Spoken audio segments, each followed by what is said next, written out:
What is up, guys? Kempo back here again. I was going to put this video off until I've actually caught up with all the episodes, but I'm here to talk raw thoughts about Rings of Power. It's the show right now that only got its marketing towards very closely when it came out. A lot of people didn't even know Season 2 was coming out. Coming off to Season 1, where it was probably... it was the most expensive show ever made. It looked amazing. The show, like the actual look of the show was incredible. Like, the best looking show I've ever seen in my life. But the actual story was pretty average. Like, there was only parts of it that were very good. It had potential to be better. So coming into Season 2, it was going to be, well, I hope that was a setup season sort of thing, which no one likes, but at least you feel like it's going to get better and it was needed.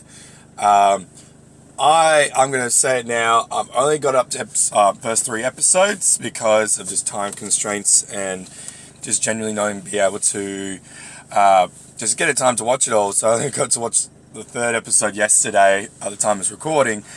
And in the midst of this, I am reading the Lord of the Rings books, the original 3 for the first time. I'm on the 3rd book. I've nearly finished it. And I've read The Hobbit.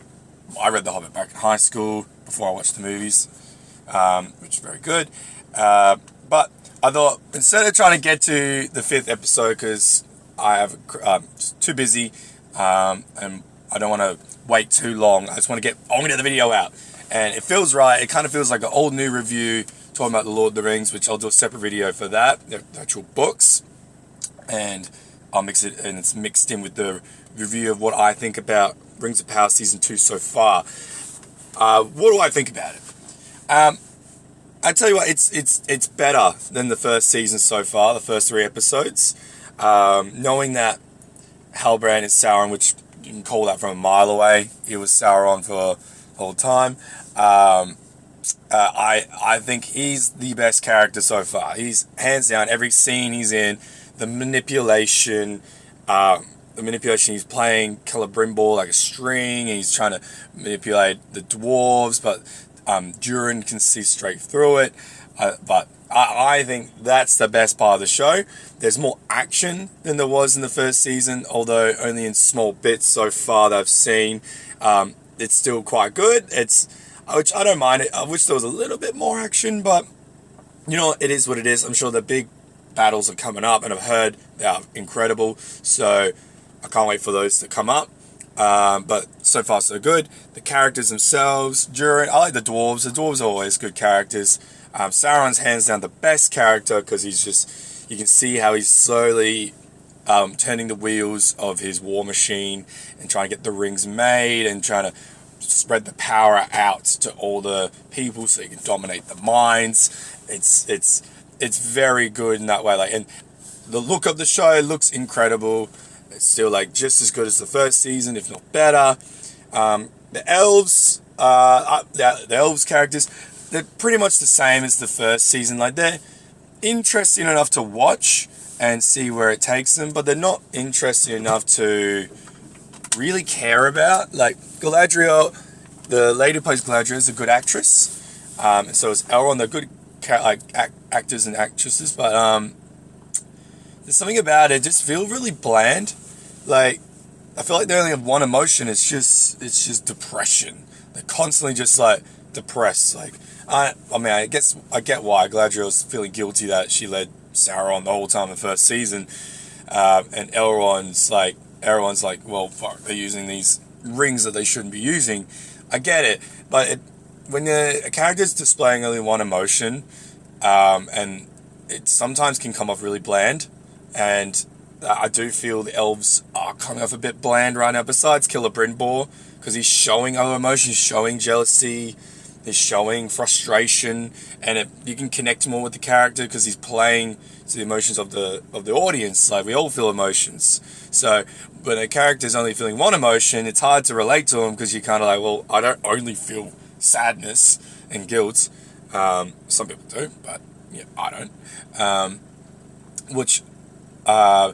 Isildur, which you see, he's pretty interesting. Well, I will say the humans are probably the most boring of the bunch.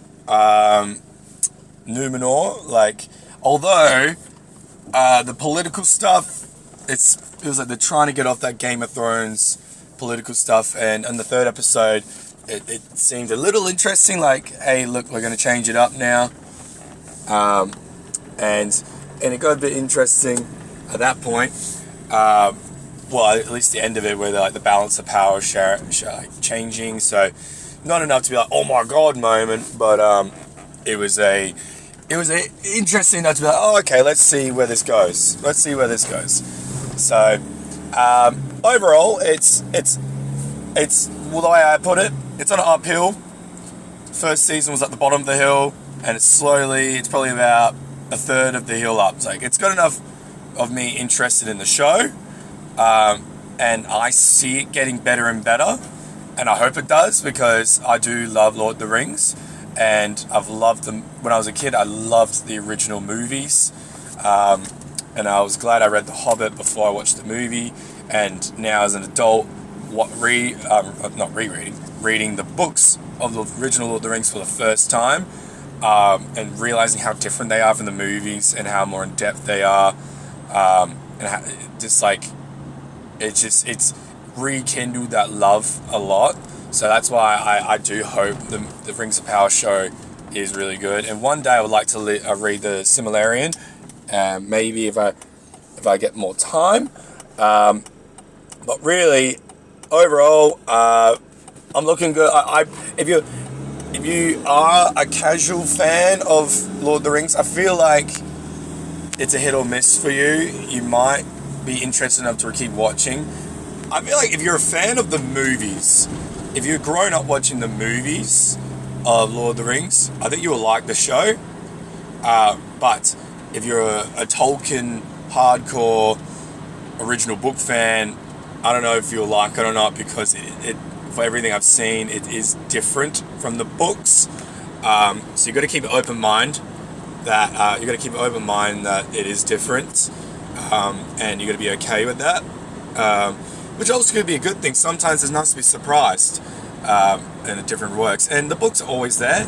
So yes, adapt the source material in a way that slightly changes it, but not enough to change the overall feel of the books. You want to keep it in the same realm, but if you're going to don't make crazy changes that are going to piss off people. No, you want to adapt it properly. You're adapting the source material. And I feel like I've read the Silmarillion, and I know it's widely different so far, because everything that happens in Silmarillion, the time jumps are massive. So obviously you can't really do that as well in a show. So overall, I'm enjoying it. I can't wait to watch the rest of the season, and hopefully it's going to go uphill from here. Thank you as always, guys. I'll make a video about all new review on the original Lord of the Rings books, and I will catch you later.